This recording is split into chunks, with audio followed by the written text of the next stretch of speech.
A win is a win is a win.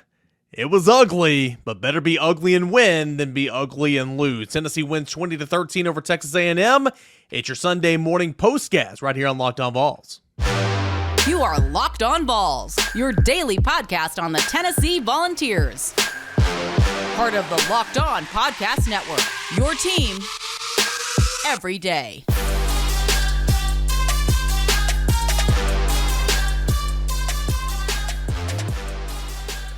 Hey, good Sunday morning, everybody. Welcome into the postcast edition of Locked On Vols. I'm your host, Eric Cain. Appreciate you guys for being here, making Locked On Vols your first listen each and every single day. And you know it, we're going to be back Monday through Friday, 5 days a week, but also on the weekend here with a little postcast recapping Tennessee's 20-13 win over Texas A&M. Throughout this shorter little two-segment postcast, I'm going to give you some of my quick thoughts and then get into some good and the bad from this football game. The good, defense, special teams. The bad, Joe Milton passing game. It's as simple as that. Don't want to say the offense is bad because you ran for 232 yards on the ground against the best rush defense in the country, or the conference, excuse me. So that coming up here in a little bit. I was wrong on so many things entering the game, but hey, no one bats 1,000. I thought that Tennessee would struggle. I didn't think Tennessee would be shut out and couldn't run the football, but I thought Tennessee would struggle. I didn't think Tennessee would get to 200 yards rushing. Kind of keep pace. I think their average coming into the game was 215, 220, something like that. And lo and behold, Tennessee, ran for its average, 232, and did a great job. So I was wrong in that regard. I was right in knowing that there would be opportunities down the football field. I was wrong in the fact that I thought Joe Milton would connect on some of those and kind of break the game open. So I was wrong in that regard. Of course, we know, and we'll talk about it here in a moment, Joe Milton was not good. I'm going to save Joe Milton conversation for segment 2 because I know a lot of people want to hear that and all that. But this is raw. This is a couple hours after the game. Once I got done with all my post-game stuff for VolQuest.com, I'll go back. I'll start the rewatch later tonight. I'll do some columns on it Sunday. We'll come back ready to roll, and I'll have rewatch the entire game on a Monday, and we'll kind of break it down from there. But instant takeaways. Listen, Tennessee won this football game. Again, I remember coming on here and doing a postcast after the Austin Peay game, and I was sitting here like, man, it feels like Tennessee lost this game. And that was a 30-13 victory. But it was Austin Peay, and Tennessee should have won 70-13, to be completely honest. And Tennessee didn't do a lot of things well in that football game that it actually did well in this football game. Bottom line, Tennessee's 5-1. Tennessee is 2-1 in Southeastern Conference play. Tennessee beat an SEC opponent 20-13. Yeah, I even said on the VolQuest GameQuest podcast, if you guys kind of listen to both, I was like, I just don't see this being a 17-14 victory, but if it is, you take it. I even went on to say, this is 2023. You don't see 17-14 victories anymore. This was very close to being a 17-14 victory, right? It was 20-13. It just is what it is. But at the end of the day, you take it. And Tennessee had at least 1 point more than its opponent. And so you take that any day of the week. Tennessee won 20-13. So in all this, the frustrations of quarterback and Joe Milton, I think it's important for us to remember Tennessee is 20-13. Tennessee won 20-13. Would you have liked Tennessee to go on the road to Alabama next week, to Kentucky the week after, coming off a loss at home, a loss that snapped a 12-game win streak at home, a loss to a team in Jimbo Fisher where he is horrible on the road against ranked opponents, a team that had not won a true road game since 2021. Did you want to go on the road with that loss in your kind of taste in your mouth? I'm not saying Tennessee's going to beat Alabama on the road. It's going to be a tall task. I think Tennessee will beat Kentucky on the road, but my point is, how sweet is it that you get this victory, right? And you can move on and start worrying about the next thing, which is Alabama. And there's a lot to worry about. There's a lot of things to critique and all that. I'm not trying to say that there's not. But I think it's important on a night like this where you might just be, just so frustrated in Joe Milton or your quarterback of your favorite team. Just remember you won this football game. The good. Wow. The defense. Phenomenal. And yes, sure. They're playing a backup quarterback. Guys, this quarterback started games in the SEC at 2 different programs. Okay, is he a Heisman winner? No, he's not. But Max Johnson's not just some backup. Max Johnson's a guy that's been there, done that. He's been a starting quarterback at 2 SEC programs. So remember that. Now, he looked like, and I'll give Grant Ramey credit for this because he said it when we were sitting up there watching the game, he looked like Cosmo Kramer out there, trying to play quarterback, just a little all over the place. But Max Johnson was tough, man. He took some licks, and he just kept on coming and coming. He was way more athletic than I thought he was going into this game. That intentional grounding, just the fact that he got rid of the football showed that he's athletic. That only touchdown that A&M got on the day, the run was a really, really nice scramble by Max Johnson. A lot more impressive than I thought he was. Tennessee held A&M to 277 yards of total offense. A team that averaged 420 yards of total offense on the year per game, 277. Tennessee's rush defense was incredible. We're always talking about A&M's rush defense going into the game. I know I did all last week. Tennessee held Texas A&M to 54 rushing yards on the day. How about that? Tennessee was great on third downs. We'll get into third downs the more we get on into the week and on Monday and recapping this game. But A&M was 5 of 15 on third downs, 0 of 2 on fourth down. So 5 of 17 on third and fourth downs. 2 of those conversions were on third and long, and that's not good. But in the fourth quarter, A&M was 2 of 5 on third downs. And so, again, I thought Tennessee's defense did so well. Tennessee had a couple of interceptions. Kamal Hadden had an interception. Gabe Judy-Lawley had an interception. Tennessee had 2 sacks, 5 TFLs. Felt like they had so much more, but because they just kept beating the crap out of Max Johnson and hitting him and hitting him and hitting him. So defense, the good. What an effort by Tennessee. What a step in the program, the rebuild, if you will. Josh Heupel's always won games on his offense. And it's been fun. You're playing complimentary football when you can. We've seen that in 21 and 22, those seasons. But you won a game because of your defense tonight and the guy I'm about to mention here in a moment. So, good moment. Good moment for this team. Hats off to the defense. And then hats off to Dee Williams. Tennessee has got a special player playing on special teams. The sequence that changed the game, obviously, you had a punt that was downed on the 1 yard line. I'm sure a lot of you guys know this, but I'm sure a lot of you guys didn't catch this. It was Dee Williams that downed that punt from Jackson Ross on the 1 yard line. Tennessee's defense came out there, allowed 1 yard on the first play, negative 1 yard on the second play. False start, backs it up. There wasn't even any room to back up. It was on its own goal line, was A&M. Incomplete pass broken up by Kamal Hadden. Punting out of its own end zone is Texas A&M, and then it's Dee Williams. Fields it cleanly, goes to the left, make one guy miss, cut back to the right, outruns 3 guys, runs to the near sideline. 39-yard interception or 39-yard punt return for a touchdown, whatever it was. What a play. What a play. Gave Tennessee the boost it needed on a night where points were so hard to come by offensively. I gave Tennessee a boost, and Jaylen Wright talked about it after the game and said, hey, I was hyped up. I was ready to go the rest of the way. Aaron Beasley said, boy, it's every time he touches the football, we think he's going to house it and take it to the checkerboards. And to see that, man, it was the momentum boost that we needed, said Aaron Beasley after the game. Josh Heupel said it was huge. Just a huge momentum swing right there in that football game.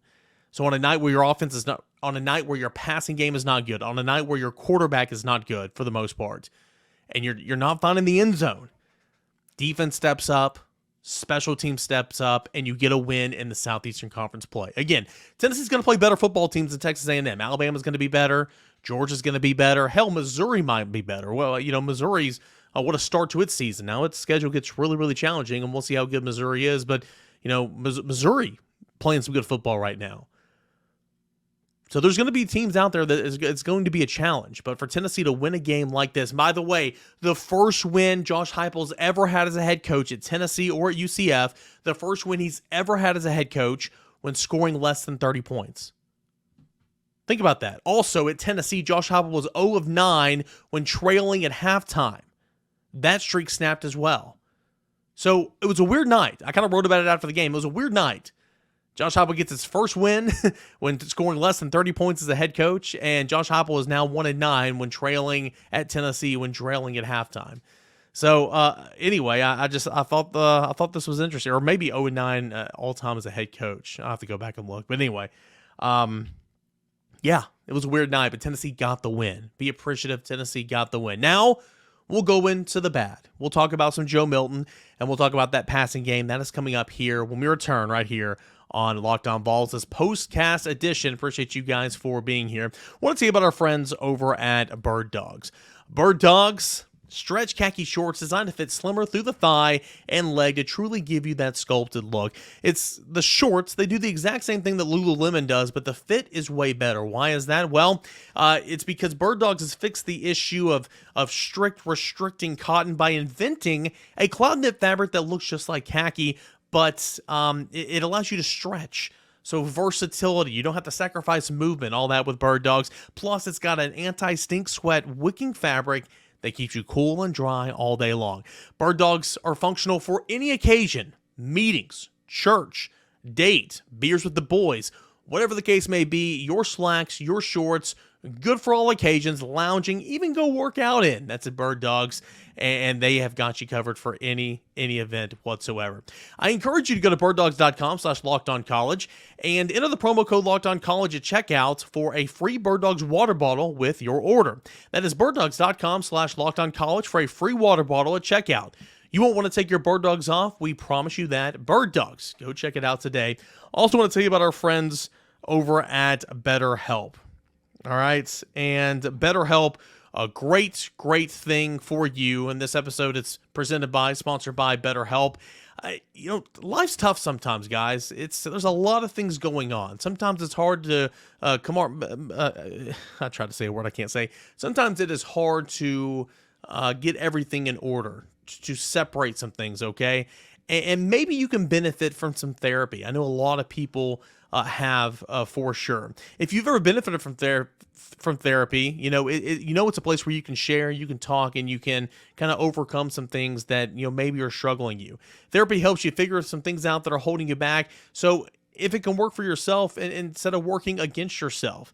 If you're thinking about starting therapy, I encourage you to give BetterHelp a try today. It's entirely online. That's BetterHelp, designed to be convenient, flexible, and suitable to your schedule. BetterHelp, all you need to do is fill out a questionnaire to get matched up with a licensed therapist, and you can switch therapists at any time with no charge. Make your brain your friend with BetterHelp. I encourage you to visit betterhelp.com/lockedoncollege today to get 10% off your first month. That's BetterHelp, HELP.com/lockedoncollege. All right, guys, welcome back into a postcast edition of Locked On Vols. Tennessee a 20-13 winner over Texas A&M. So I gave you some initial thoughts off the top. A win, you don't apologize for it. You'd rather be ugly a winner than ugly and be a loser. Tennessee continues to win at home. I thought the crowd was fantastic at Neyland Stadium on Saturday night. A couple of big-time penalties, forced on third down, just like you saw in the South Carolina game. So if you were in the attendance, hats off to you. Job well done. But yeah, just more importantly, a win's a win. Tennessee's 5-1, 2-1 in SEC play now. Understanding, hey, the slate gets tougher and it starts next week, obviously. Good stuff. The run game, Jaylen Wright averaging 7.2 yards per carry, incredible. 136 yards off 19 carries against the conference's best rush defense. Job well done. Jabari Small again had a decent day. Joe Milton even, I thought that he did a nice job running in the second half and kind of picking up some yardage. He had 8 carries for 34 yards, and of course that accounts some sacks in there as well. But defense, great. Special teams, fantastic with Dee Williams. Run game was awesome. Now let's talk about the bad. And really, and again, I'll watch it tomorrow, and I'll come back, or later tonight, I'll come back with some more notes and everything. But the bad for Tennessee was obviously the passing game. Tennessee was one-dimensional in this football game because Joe Milton just really struggled to complete some passes. Let me get this out of the way real quick, all right? Ramel Keaton, what the heck you doing, man? That's the second touchdown you've just completely dropped this season. Go back to the first game of the season against Virginia, dropped a wide-open, beautiful throw from Joe Milton that was going to be a touchdown. Against Texas A&M, you dropped what was going to be a touchdown as well. It's a really bad play. There was another play down the near sideline, a really nice deep ball from Joe. It looked like just an overthrow, but Ramel Keaton, stop running. Just stop running. Like, what are you doing? Like, continue to run and make a play on the football. That's another one where I'm just like, man, you got to help him out some, Like, who knows? I'm not saying that was going to be a completed pass or anything, but, we don't even get to know because Ramel Keaton just stopped running and he the ball just looked overthrown. I don't think that would have been overthrown, but anyway, we'll never know. That's 2 mess-ups on Ramel Keaton. The one to Chaz Nimrod down the field, like in real time, I'm sitting here doing the doing the live blog there on VolQuest.com, and I'm just sitting there. I'm like, dude, make the catch, Chaz Nimrod. What are you doing? Make the catch. And I even typed that, and then I went and saw the replay, and I'm like, oh, well, his right hand is clearly being held back by a defender, and they're not calling defensive pass interference. I'm like, okay, well, no wonder you didn't make the catch. You got under it, you adjusted to it nicely, and it looks like you just dropped the ball, but no, a defender's holding your arm. It's kind of hard to catch a one-handed, a ball one-handed. So, that was a play that didn't get called. And there were some others. And again, we do this every single game. We nitpick, woulda, shoulda, coulda, woulda, coulda, I get all that. If, ands, and buts. I get it. At the end of the day, Joe Milton was 11 of 22 for 100 yards, a touchdown, and an interception. That is not good enough. That is not good enough. His interception. I mean, what are you doing? You're throwing it into double coverage, just not even seeing a safety coming over the top there and just picking it off. The second game in a row where you just don't even see the safety. And earlier in the season, we're like, okay, well, Joe Milton's not losing any games. Joe Milton's not losing any games. He's not winning any games, but, for the most part, he's taking care of the football and all that. I mean, I've said that. But here in the last two games, you're starting to turn the football over just silly little things, like not seeing the safety. And you're a 6-year quarterback. That's not acceptable in my opinion. You completed 50% of your passes. Tennessee took shots. I knew Tennessee would. I like Tennessee taking shots. I like Tennessee being aggressive. But the thing about Joe Milton, it's hard for fans to kind of sit there and resonate is, first drive of the game, let's take you back. It's a free play. It's 3rd and 8 or whatever, 3rd and 10, whatever it was. It's a free play. And you don't throw it, which you should always take a shot on a free play down the field, but you don't throw it. But you're going to run for the first down. And instead of running to the markers and putting your shoulder down, you run out of bounds. Okay, turns out it's 3rd and 5 or whatever the next play. You don't get it, you have to punt. Like, what are you doing? Show some want to. And on the ensuing possession, you saw Max Johnson reach and dive for a first down. It's like, man, that's some want to. Where's that from Joe Milton? And then in a couple of series after that, it's 4th and whatever. And I thought the play call was horrendous. That's my opinion. I'll go back and watch it.